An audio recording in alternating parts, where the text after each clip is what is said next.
Europe, ahead of the curve when it comes to regulating AI. The 27 nations of the EU proposed AI rules 2 years ago, and the European Parliament aims to have a final vote on its official position on Wednesday.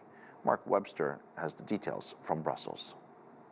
What is happening is broadly on two levels. You're seeing at national level all of the big players, China, the United States, the EU, all looking at their domestic arrangements to see what they can put in place, which does at least regulate the industry, but doesn't prevent their own economies from developing additional applications. So, for instance, China's already said that it wants to come up with an alternative to ChatGPT. You've got to have a second, more global level. And what's interesting here is that the United Nations is saying, look, if member states want it, what we could do is set up a global organization, rather like the one that currently regulates the nuclear industry.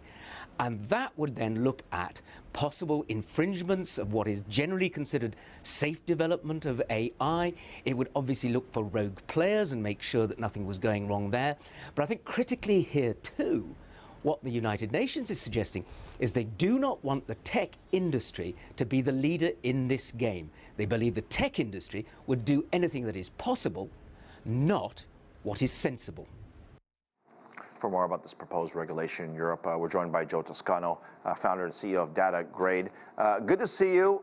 Very interesting topic that we have been following now for over a year. I guess my first question is, what are the actual regulations that the EU is proposing? Yeah, so the EU, as a lot of people know, are oftentimes ahead of the regulations around the globe. I think one of the more interesting things that they've brought to this regulation is a ranking of risk, different categories, different levels of risk that we haven't seen anywhere else around the globe. And I think that's important because data is assumed to be equally valuable across the world, across industries, across platforms.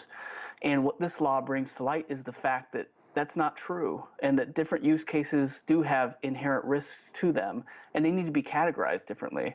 So I think it's really important that they're considering that, and I'm excited to see what else they develop along the way as this law comes out and gets iterated over time. Give me, and this might sound like a dumb question, but just give me the worst case scenario. I mean, I am no expert at AI, but I've heard from experts that say that we should be panicked over it. Then I've heard from other experts that say you shouldn't be worried at all. Everything's going to be fine. Just tell me what's the worst case scenario that if we get this wrong.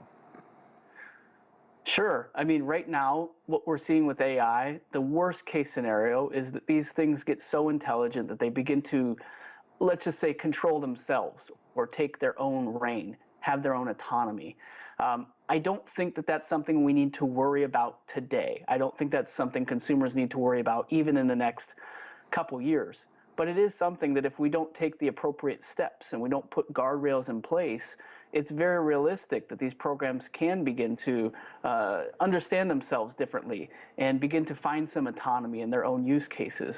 I think that the concern that we're hearing with people coming out and screaming that this is the end of the world or that we should be scared out of our daylights, I just don't think that that's real now, but I do appreciate that they're raising the flag because it is a very realistic potential if we let this go free without any oversight. We are in the business of news, and people watch the news because they believe it's real, and they'll watch this interview because they believe you and I are real.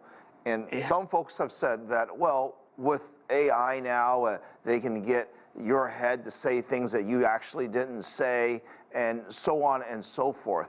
Are we going to have rules and regulations in place to prevent what some would argue is, sort of fake news? I don't like that term, but you're seeing that on the internet already in its form now. Yeah, we are. We're seeing different stickers that are put onto videos that say whether it's qualified as true or not, or whether we need to learn more about the information involved in the video, things like that.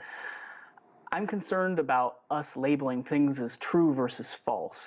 I also have concerns in the opposite direction. If we don't put some kind of barriers up, then we may end up in a world where, like you just said, we don't trust what's not in front of our face. I mean, it's bad enough as it is. If you look at politics, not just in the U.S., but around the world, we can't even agree on whether or not the moon is, round. at this Right. point, because some Right. people think it's not, and you could easily Yeah. have a case where all this inaccurate information is being floated out there, and countries could potentially very well weaponize it and use it against, Sure. you know, what we think is a normal civil society. Yeah, sure. Absolutely. Everyone should be concerned. But here's the thing: we've had propaganda since the days of posters on the castle wall, right? This has been around forever. We still have all the tabloids that are in the grocery store. It's just that over time we learned that those tabloids are full of information that's not really real. We can't or shouldn't really trust. Wait, Right now, some of it is real, no?